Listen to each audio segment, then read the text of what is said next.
With Team of the Season just around the corner, if you guys need FIFA 23 coins, make sure you check out MMOXP.com. Their link is down in the description. They're fast, cheap and reliable, and if you use my code Rema, you can get yourself a nice 5% discount. So what's up guys, my name's Ash and welcome back to a brand new video. In today's video guys, I've got some updated custom tactics and player instructions for the 4-2-3-1 formation. This is one of the most balanced formations in the game and I've enjoyed using this formation for years because it's just that consistently good. Just before we get started in today's video though guys, I'd very much appreciate it if you could drop it a thumbs up as that does really help me out. Subscribe to the channel if you are new and don't forget to turn on the notification bell so you do get notified when a video is posted. And with all that said guys, let's get right into today's video. Okay guys, so starting off with the custom tactics for the defensive style, as always you guessed it, we have this on balance. This is because we have the most control over our defenders this way, where we're able to press when we want to press and apply pressure, and then when we want to drop off and be a little bit more conservative and passive, we're also able to do that.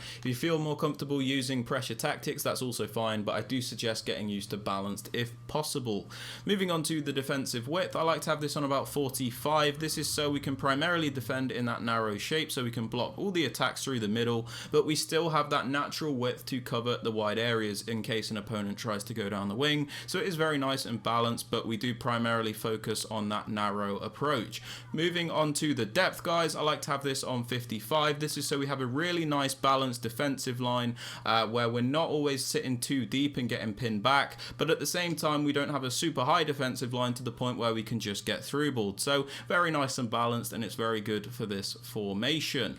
Now moving on to build up play guys, I suggest having this on balance. This is because it's the most controlled in this game and it is the most suited for all types of gameplay you might experience. With balanced build up play, you can play quicker if you want or slower if you want. You can mix it up, which is super useful, and it's also the most consistent in the game because, as you guys know, FIFA 23 gameplay is very inconsistent, where sometimes it can be quicker gameplay, other times it can be slower gameplay, so it just suits you up for all of these types of gameplays basically. Something like fast build up can be very good when the gameplay is quick, but it very rarely is, so I think balanced is the way to go personally.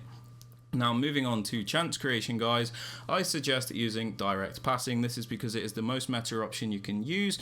Your players do like bunch up against the defenders, so you can do like the really overpowered isolation plays, which isn't possible in other tactics, and then you also get that extra passing option in the box where your players will make those movements to guarantee you those goals and reduce the RNG in the game. Now if you don't like direct passing, you can use something like forward runs. This will commit your team very far into your opponent's half, but just beware, if you use this and you lose the ball, you will quite often get counter-attacked, which is super annoying, which is why I suggest using direct passing personally.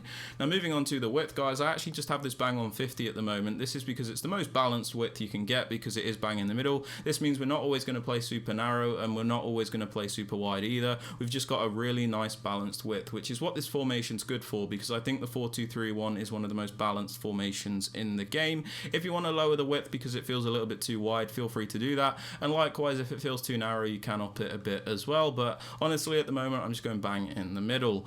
Moving on to players in box, I like to have this on 6 so we can commit some players into the box to create those chances, but at the same time if we lose the ball we're not as prone to getting counter-attacks, so it is super useful. If you commit this all the way you will find yourself in a lot of trouble if you lose the ball, and likewise if you have this all the way down here you're not really going to be able to create any chances. As for corners and free kicks, we have these both on 1 because there is a corner kick routine that I use which requires both of these to be on 1. A link to that video in the top right hand corner of the screen. Moving on to the players you want to use guys, in the striker position I suggest going for a nice well-rounded striker. This is because it is a one striker formation and you kind of have to compensate for the fact that there's one striker instead of 2. Now in 2 striker formations what I'll often do is have one creative player and then one more finisher clinical poacher player next to him, but in this formation you kind of have to get all of that in one player because there is only one striker, so just go for a nice well-rounded striker if you can. Somebody that can shoot on either foot, somebody with a bit of dribbling ability, passing ability, and obviously that shooting ability.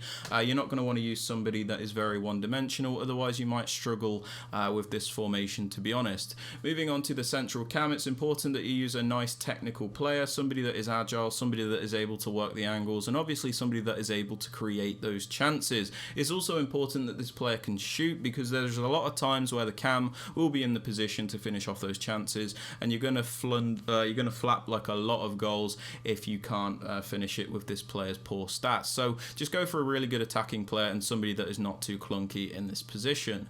Moving on to the two wide cams, the right cam and the left cam, I suggest using winger style players. This is because they almost act like wingers in this formation at times, so it's important that you use players with good pace and good dribbling ability because they're often going to have to take on a man. It's also important that they have that shooting ability in case they get into the box, but yeah, you're going to want some like nice creative players out here. You're not going to want to use like clunky players that are not able to create anything, otherwise you're going to struggle quite a bit. Moving on to the two CDMs, in the left CDM spot I like to go for a more defensive minded player. This is somebody that's going to add defensive security to us and really balance out that midfield. If you go for like two attacking players, you might struggle a bit defensively because there is an imbalance in the team. So if you can get it, a medium high work rate is super beneficial as you get the maximum contribution in defense and they're not too worried about going forward. Moving on to the right CDM, I suggest using a more box to box style player. This is somebody that is going to attack and defend for us. This is so we can help with the transitions because they're going to like take the ball from defense to attack, and they're going to act they're going to have like a bit of a free role in this team. So if you can get it, a high work rate is super beneficial as you get the maximum contribution in attack and defense. Now moving on to the two fullbacks, I like to go for a bit of a balance between the two, where my left back Roberto Carlos is a little bit more technical and better on the ball, and then my right back Cafu is a little bit more defensively sound but maybe lacks that technical ability. That's just something I like to do. You guys might want to change that if you want. As for the centre backs and the goalkeeper, these just need to be as good as you can get them. There's not much to say about them. Now moving on to the player instructions, guys. On the striker, we just have him on stay central. We have him on stay central because we don't want him drifting off into the wide areas, especially since this is a one striker formation. We always need our striker to be there, otherwise there's not really going to be anyone to finish off those chances consistently. We also have him on mixed attack instead of getting behind, because getting behind would make this formation too one-dimensional where you're limited to always playing in those through balls. Putting him on mixed attack means he's going to get a bit more involved in the build-up play and you're going to get more out of this striker, which is super important in my opinion. Now moving on to the central cam, we actually have him on default settings. This is because we don't really want to restrict this player. He's probably like the most creative player in the team where he kind of dictates the play, so it's important that we don't restrict him too much so we can really let him do what he wants. Moving on to the right cam and the left cam, we have them both on get into the box for cross. This is so they do commit into the penalty area and get as involved as possible, because if we have them on balanced crossing runs, sometimes they're very static and they won't get involved in the penalty area, so you might not score as many chances as you like. So get into the box for cross, super important on the wide cams. Now moving on to the two CDMs, in this formation I actually have them both on the same settings even though they're two different types of players. So we just have them on cover center and then the default settings. The reason we have them on cover center is because it's important to cover those central areas when we are defending, otherwise an opponent can just play that one through ball through the middle. We have them on default settings because I kind of let their work rates decide what they do, if that makes sense. So Jorginho, for example, the medium high work rate, even though he's on balanced attack, because of that medium high work rate, he's going to be more focused on defending anyway, so it's not really that important to restrict him to stay back. And likewise with Pogba, with his high medium work rate, he's going to be a bit more attacking minded than defensive minded anyway, so you know, we don't really need to restrict them. But if you don't have like the perfect work rates, you could put the more defensive minded player on stay back while attacking, for example. But honestly, I'm just leaving this alone and it's actually been working quite well. Now moving on to the two fullbacks, I have them both on stay back while attacking and overlap. We have them on stay back while attacking because we want us to be as defensively sound as possible, so by having the fullbacks back we're not going to get through ball down the wing all the time. And we also have them on the overlap run type because let's say I do want to trigger a run forward with these two, I can either use the L1 bumper or I can use the D-pad tactics, but it just means they're going to make the overlapping runs instead of running narrow, which is super useful.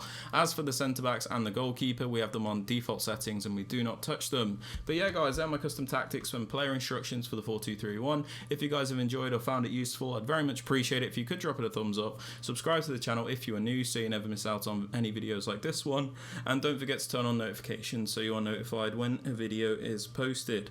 With all that aside guys, I hope you have a fantastic rest of your day and I'll catch you all in the next one. Peace.